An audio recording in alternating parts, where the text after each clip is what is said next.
The train station was a cacophony, a symphony of echoing calls and hissing steam, all blurring into a dull roar in her ears. Her eyes, however, saw only one thing, the small hand tucked in hers. It was a hand that she had held every day of his short life, a hand that brought her comfort and joy. Today, it felt like a lifeline. The last tether to a life she knew would be irrevocably changed. Her son, barely old enough to understand the gravity of the situation, looked up at her with wide, innocent eyes. He had her smile, the same one that could light up a room. And right now, it was the only thing keeping her anchored.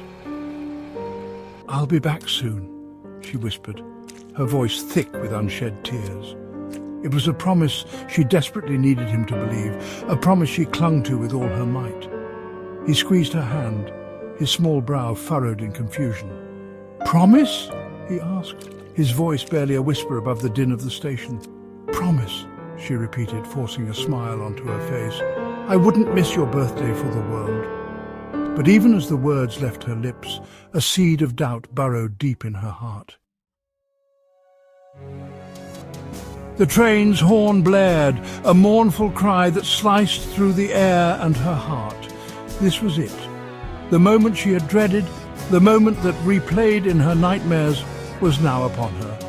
She leaned down, burying her face in her son's hair, committing his scent, a mixture of sunshine and milk to memory, praying she wouldn't forget. "Be good," she whispered, her voice choked with emotion. He clung to her, his small arms wrapping around her neck with surprising strength. She felt a wetness on her shoulder, the silent tears of a child who didn't understand why his world was being torn apart.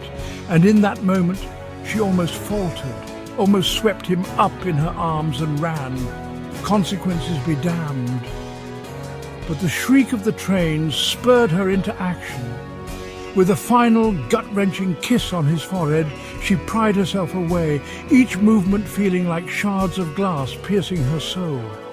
As she boarded the train, her last view was of his tear-stained face, his small hand reaching out for hers, a silent plea that shattered her resolve. The train station, the same station yet a lifetime later. The years had etched lines on her face, turned her hair a shade of silver, but her heart still pounded with the same ache, the same longing. She had returned, carrying the weight of her absence, the burden of her choices. The years had been unkind, filled with a constant gnawing guilt that ate away at her. But through it all, the image of her son, his innocent eyes and trusting smile sustained her, fueled her hope of redemption. She had returned to seek forgiveness, to bridge the chasm that her absence had created.